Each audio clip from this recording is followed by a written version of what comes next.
Assalamualaikum warahmatullahi wabarakatuh. Waalaikumsalam warahmatullahi wabarakatuh. Yang terhormat Bapak Ibu Wakil Kepala Sekolah yang sempat hadir di acara kegiatan sosialisasi guru penggerak. Yang terhormat Bapak Ibu Guru SMA Negeri 10 Palembang. Pertama-tama marilah kita panjatkan puji dan syukur atas kehadiran Allah Subhanahu wa taala yang mana telah memberikan kita kesehatan sehingga kita bisa berkumpul pada pagi hari ini untuk mengikuti sosialisasi program guru penggerak modul 1 tentang filosofi pendidikan Ki Hajar Dewantara dan budaya positif. Salam beriring salam, tak lupa pula kita panjatkan kepada junjungan kita Nabi besar Muhammad Sallallahu Alaihi Wasallam beserta para pengikutnya hingga akhir zaman. Izinkanlah saya, Yulita, calon guru penggerak Angkatan 4 Kota Palembang, untuk mensosialisasikan filosofi pendidikan Ki Hajar Dewantara dan budaya positif yang merupakan modul 1 yang kami terima di kegiatan calon guru penggerak Angkatan 4. Baiklah, yang pertama kita akan memaparkan pemikiran Ki Hajar Dewantara dan Merdeka Belajar. Seperti yang kita ketahui bahwa Bapak pendidikan kita adalah Bapak Ki Hajar Dewantara, atau nama asli beliau adalah Suwardi Suryaningrat, itu ya. Mengapa beliau ini disebut sebagai Bapak Pendidikan? Karena sebelum beliau mendirikan Taman Siswa, pendidikan yang ada di Indonesia ini hanya khusus untuk golongan-golongan tertentu saja yang bisa mengecam pendidikan yang ada di Indonesia. Beliau merasa galau kalau seperti ini terus berarti pendidikan yang ada di Indonesia tidak akan maju, sehingga beliau mendirikanlah yang namanya Taman Siswa. Biar siswa kita merasa nyaman di sekolah, seperti itu Bapak Ibu ya. Itulah yang diinginkan dari pemikiran Ki Hajar Dewantara. Makanya di sini pendidikan itu adalah menuntun segala kekuatan kodrat yang ada pada anak. Ya, dalam pemikiran Ki Hajar Dewantara juga, ini selamat dan bahagia sebagai manusia dan anggota masyarakat ini terkenal dengan semboyan Ing Ngarso Sungtulodo, Ing Madya Mangunkarso, dan Tuturi Handayani, semboyan yang mungkin sejak kita SD sudah kita dengarkan ya, sudah kita dengar di mana di depan itu memberikan teladan, di tengah itu memberikan semangat, sedangkan di belakang itu memberikan motivasi atau dorongan, seperti itu. Dasar pendidikan Ki Hajar yang kedua yaitu kodrat anak atau merdeka. Manusia merdeka adalah manusia yang hidupnya lahir atau batin tidak tergantung kepada orang lain, akan tetapi bersandar atas kekuatan sendiri. Maksud pengajaran dan pendidikan yang berguna untuk peri kehidupan bersama ialah memerdekakan manusia sebagai bagian dari persatuan rakyat.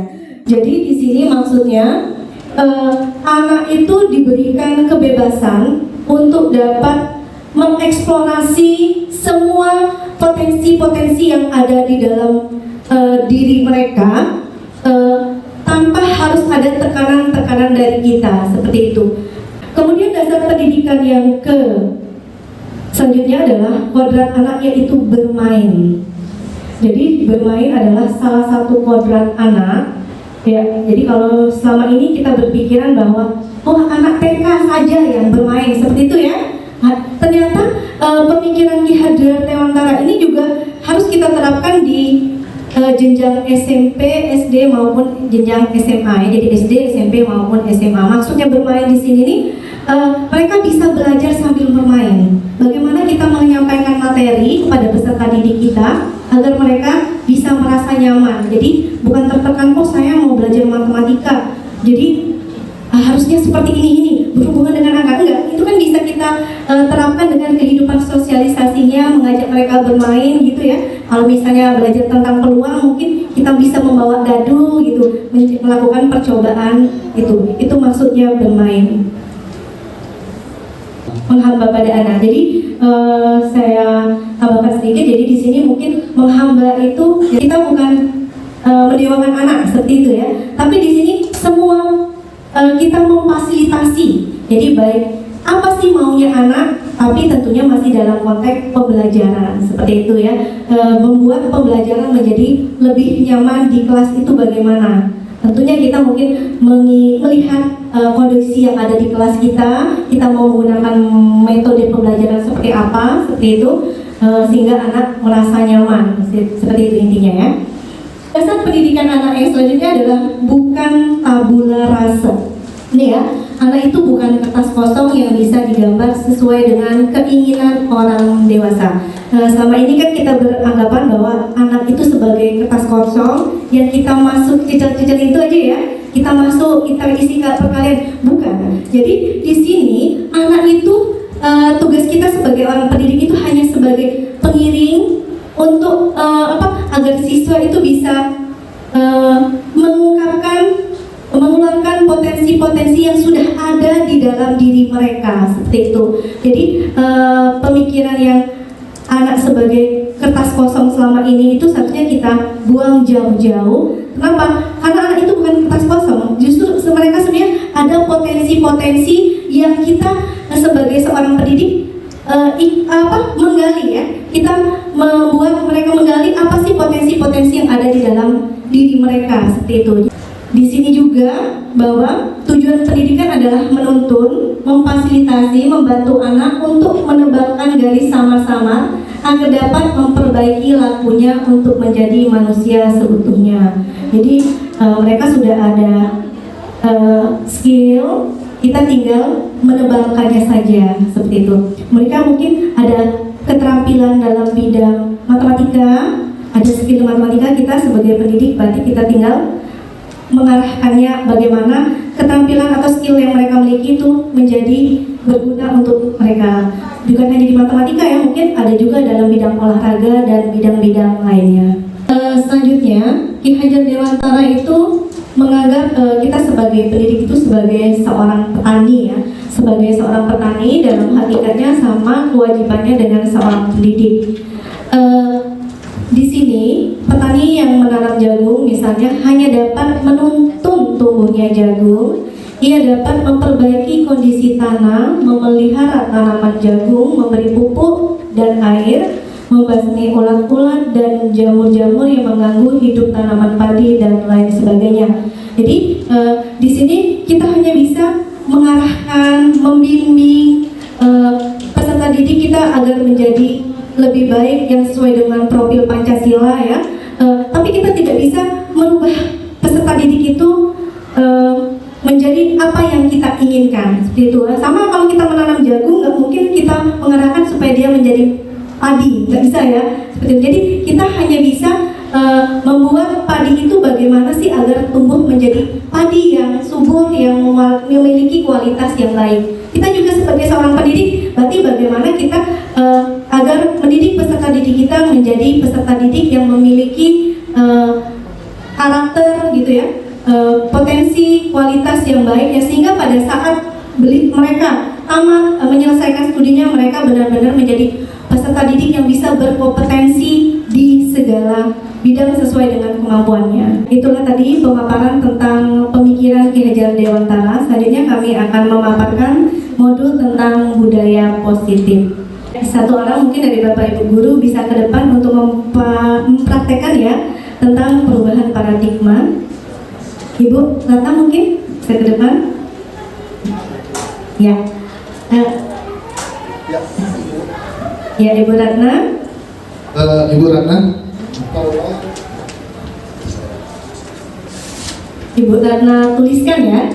Ya. Mana yang Ibu yang paling bermakna, yang paling berharga. Silakan Bu dituliskan. Ya, silakan ditulis, kemudian Nanti, kepalan. Bapak Ibu yang lain mungkin nanti silahkan dengan berbagai macam cara yang Bapak Ibu miliki agar Ibu Ratna bisa membuka kepalanya untuk menunjukkan apa sih yang paling berharga yang ada di dalam diri Bu Ratna. Siapa ya?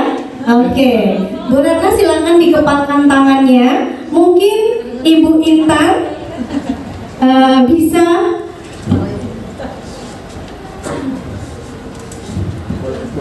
silakan Bu Intan merayu Bu Ratna agar bisa membuka kepala tangannya, agar bisa memberitahu apa sih isinya yang bermakna di dalam. Bu boleh Ya. buka Ya. dengan cara apapun.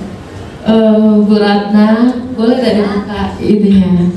Kepalan tangannya. Usahanya seperti apa? Hah? Usahanya sudah. Ya. Usahanya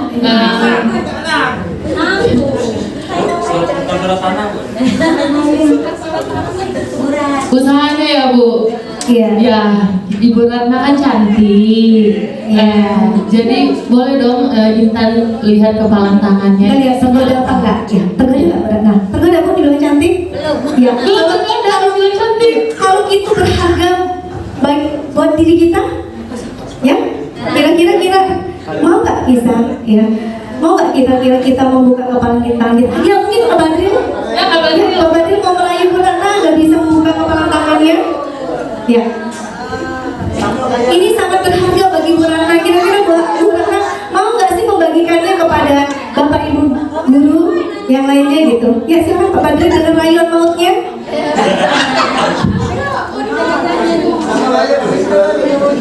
Ibu Ratna,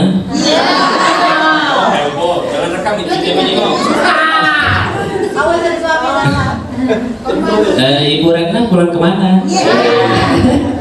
Ini triknya. Silakan. Pulang kemana Bu? Di Kamboja. Satu arah Bu. Mau diantar pulang nggak Bu?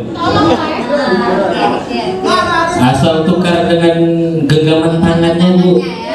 Boleh ya Bu? Nanti saya mampirin beli cilok lah. 500. Oh iya boleh beneran ya beli ciloknya Iya. ya. Oke. Cilok Coba kita lihat kira-kira apa sih hal yang berharga yang ada Ibu tulis Ratna. Oke, apa itu? Kelengkapan kebahagiaan orang tua. Ya. Terima kasih kepada Ibu Ratna. Ya, beri aplaus buat Bu Ratna, Bu Intan dan Pak Badril. Yang terakhir yaitu lihat sih bahwa orang dewasa memiliki hak untuk memaksanya. Jadi di sini kan kita sering memberikan peserta didik, jangan tugas ini, pokoknya harus selesai dalam waktu segini. Ternyata itu dalam perubahan paradigma itu ternyata kurang tepat, ya. Seperti itu, bahwa kita sebagai orang dewasa kita ingin mereka seperti kita, ingin apa tujuan dari pembelajaran kita tercapai. Ternyata tidak seperti itu. Jadi kalau misalnya kita mau mengajarkan materi A, harus tuntas seperti A. Jadi anak harus mengikuti apa yang kita lakukan pada hari itu. Tidak seperti itu. Ya, selanjutnya perubahan paradigma, stimulus respon atau teori kontrol ya. Mungkin Bapak Ibu semua bisa membaca di sini ya. Jadi stimulus respon mungkin kegiatan-kegiatan yang pernah kita lakukan. Mungkin yang pertama kita mencoba mengubah orang agar berpandangan sama dengan kita. Seperti itu. Oh, saya berpandangan harus seperti ini. Mungkin yang lain juga sama. Ternyata itu tidak. Jadi dalam teori kontrol kita sebenarnya berusaha memahami pandangan orang lain tentang dunia. Seperti itu ya. Selanjutnya perilaku buruk dilihat sebagai suatu kesalahan. Ternyata di teori kontrol semua perilaku memiliki tujuan. Jadi siswa yang memiliki perilaku yang buruk mungkin ada sebabnya. Kenapa dia seperti itu? Jadi di sini kita harus bisa melihatnya sebagai teori kontrol. Kita lihat apa sih penyebabnya dia berperilaku seperti itu ya. Selanjutnya orang lain bisa mengontrol saya.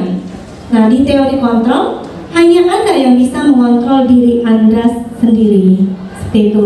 Jadi kita tidak bisa, seperti yang dijelaskan terus tadi, kita tidak bisa mengontrol siswa seperti keinginan kita. Tapi siswa itu sendiri yang bisa mengontrol apa yang dia maukan. Nah kita sebagai seorang pendidik tentunya mengarahkan ya bagaimana mereka bisa mengontrol perilaku mereka agar sesuai dengan profil Pancasila lebih tepatnya seperti itu. Yang pertama adalah motivasi eksternal, itu ya, untuk menghindari ketidaknyamanan atau hukuman. Ini apa yang akan terjadi apabila saya tidak melakukannya? Mungkin itu lebih pertanyaan seperti itu ya.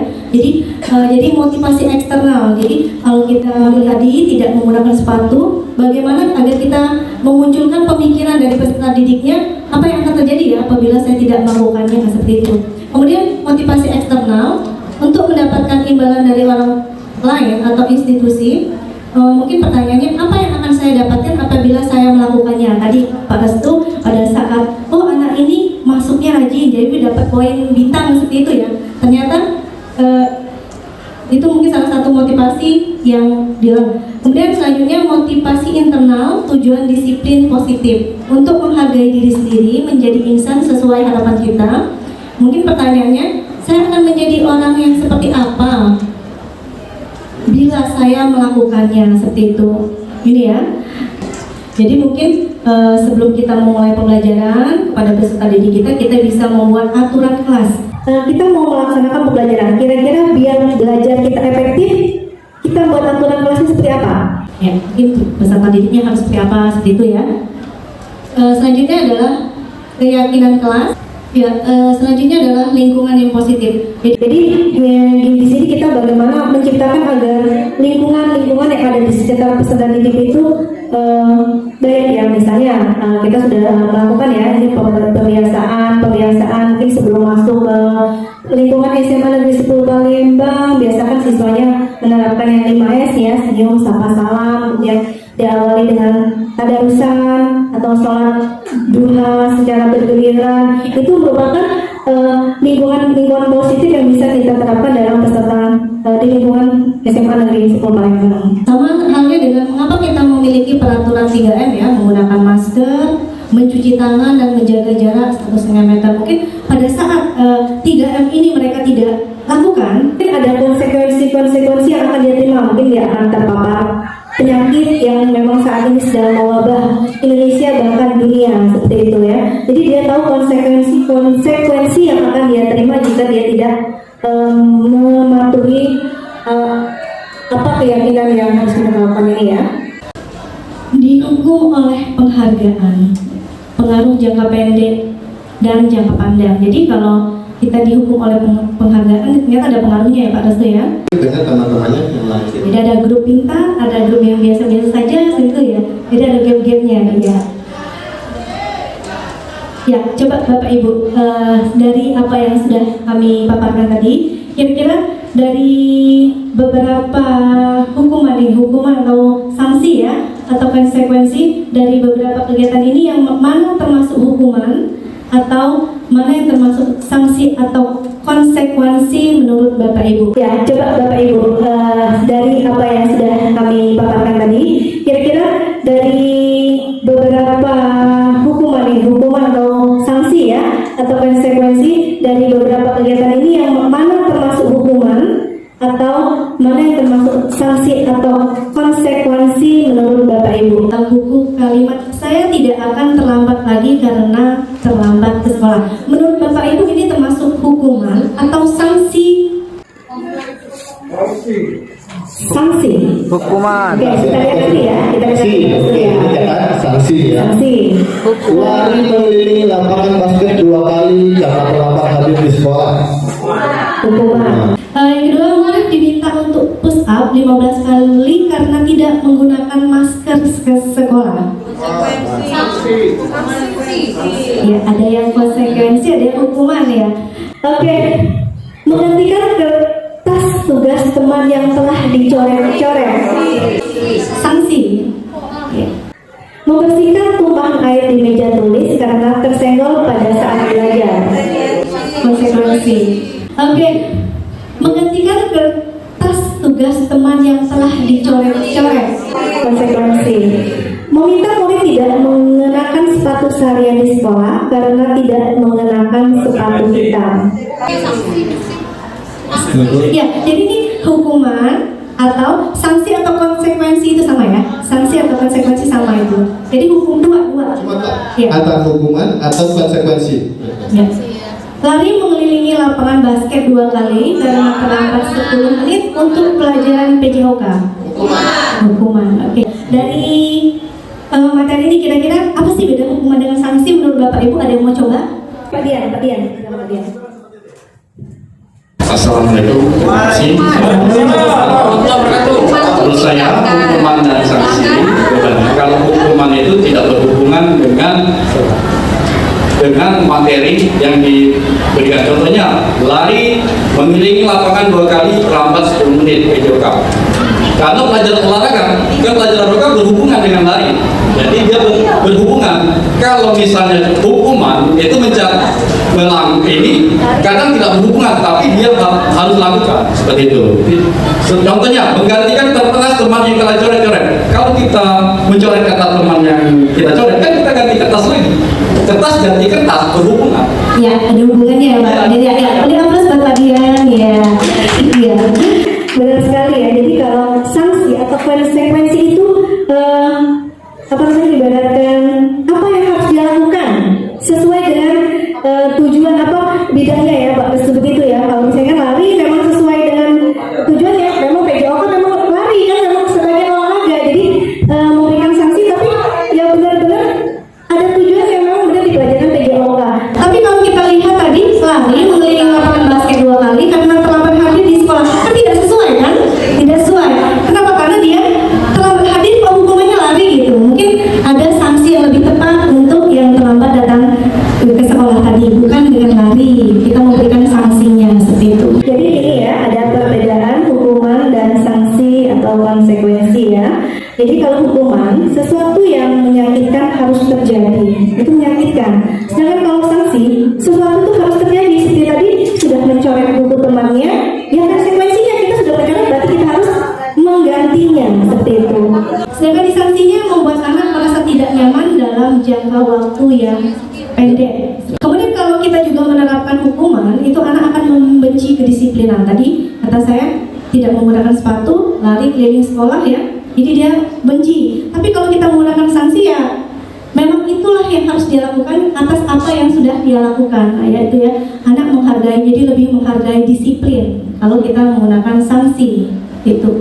Kemudian paksaan di hukuman ya berupa paksaan, tapi kalau di sanksi itu berupa stimulus atau tanggal ya, posisi kontrol ya, termasuk di posisi kontrol mana ya, kalau kita sebagai penghukum atau pembuat orang merasa bersalah itu ternyata gagal.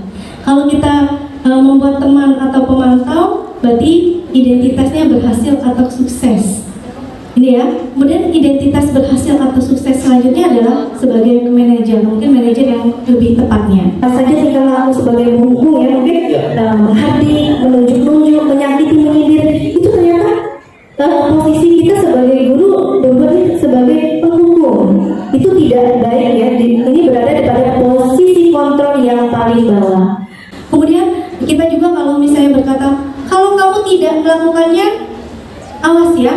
Kita sering menggunakan awas nak ya, awas kalau kamu nggak mengerjakan PR halaman segini, awas. Jadi ternyata kata-kata itu juga termasuk dalam posisi kontrol penghukum dari perkataan.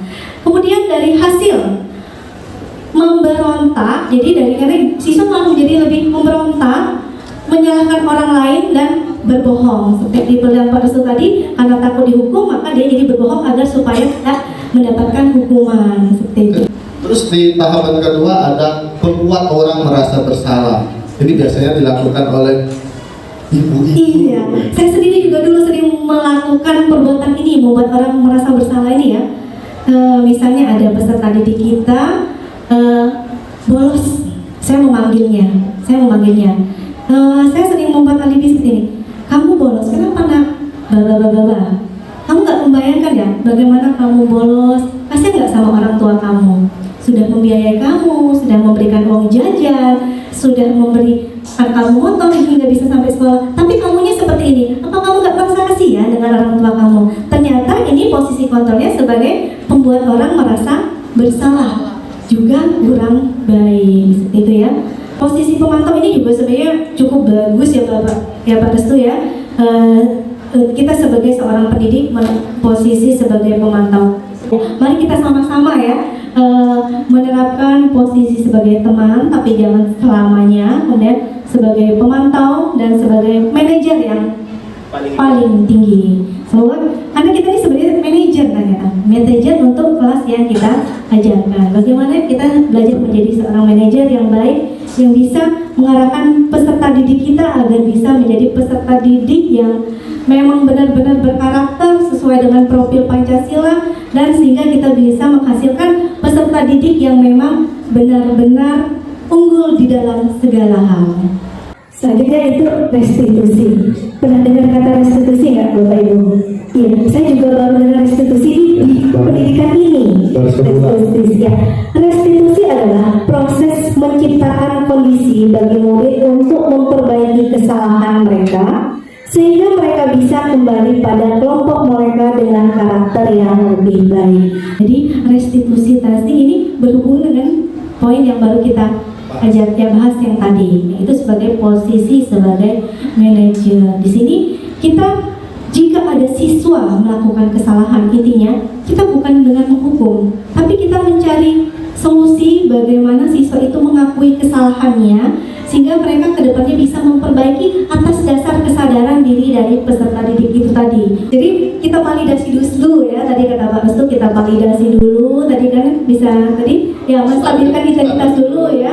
Mungkin kata-kata dari menstabilkan identitas bisa dengan ini, berbuat salah itu hal yang manusiawi, tidak ada manusia yang sempurna. Bapak juga dulu pernah merokok kok waktu SMA, itu lebih ke tadi menstabilkan diri ya.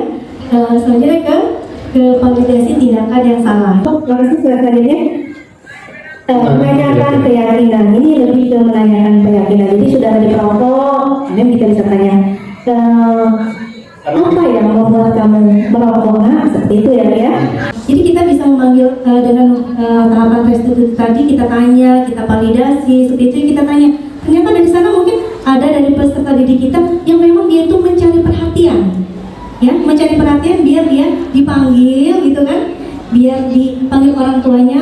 Ternyata setelah diselidiki di rumahnya memang ternyata dia kurang kasih sayang, jadi ternyata dia mengalihkannya di sekolah, jadi dia kurang kasih sayang seperti itu. Seneng bener dia nangis. Iya, ada kan?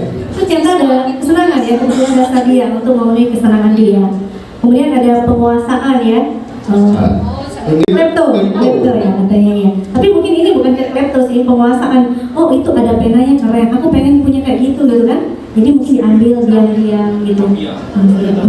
Tapi bukan yang klepto itu di sini ya. Itu makanya segitiga restitusi tadi berhubungan dengan kebutuhan dasar manusia gitu. Jadi intinya menghukum itu tidak baik ya diterapkan dalam oleh kita sebagai seorang pendidik ya. Mulai hari ini mari kita sama-sama menetapkan kita sebagai seorang manajer, biar kedepannya pembelajaran yang ada di SMA Negeri 10 Palembang bisa siswa merasa nyaman dan kita juga rasa enak untuk mengajar kepada peserta kita. Walaupun agak susah tapi sama-sama ya kita merubahnya. Itulah tadi pemaparan kami mengenai filosofi pendidikan kewarganegaraan dan budaya positif yang kami terima dalam 2 bulan ini di modul 1 ya, tepatnya di program calon guru penggerak angkatan 4. Mungkin untuk gelombang ke-6 ya sekarang ya. Untuk gelombang ke-6 jika ada Bapak Ibu guru yang sudah 5 tahun mengabdi mengajar bisa mengikuti program ini. Asik, banyak sekali pengalaman-pengalaman baru di sini ya. Ilmu-ilmu baru yang bisa kita dapatkan di program calon guru penggerak ini. Saya Yunita dan Saya Ernest Buzar Kasih. Terima kasih atas waktu dan perhatian dari Bapak Ibu sekalian. Saya akhiri. Wassalamualaikum warahmatullahi wabarakatuh.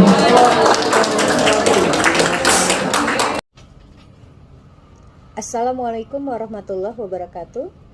Perkenalkan, saya Siti Sophia SPD MSI, guru SMA Negeri 10 Palembang.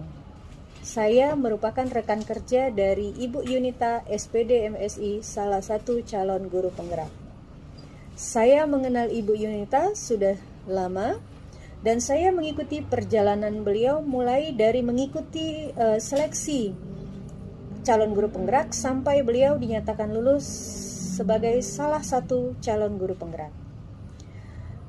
Saya melihat semenjak Ibu Yunita mengikuti kegiatan calon guru penggerak ini, sangat banyak perubahan positif yang beliau tularkan kepada kami, rekan kerjanya, dan juga kepada peserta didik kami. Salah satu contohnya, beberapa waktu yang lalu Ibu Yunita mengadakan sosialisasi tentang pandangan Ki Hajar Dewantara terhadap pembelajaran atau terhadap dunia pendidikan. Saya ingat sekali materi yang diberikan beliau itu salah satunya adalah beda hukuman dan konsekuensi. Yang selama ini kita sering hanya memberikan hukuman saja kepada siswa, yang kita harapkan akan berdampak baik.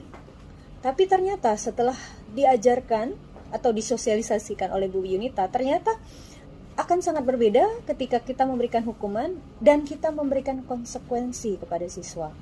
Jika kita memberikan konsekuensi, kemungkinan siswa dapat berubah menjadi pribadi yang lebih baik, atau dalam arti kata anak-anak ini berubah setelah mendapatkan konsekuensi dalam jangka waktu yang memang seterusnya. Berbeda dengan kalau kita memberikan hukuman yang dampaknya hanya sesaat kepada siswa. Siswanya berubah tetapi hanya sesaat.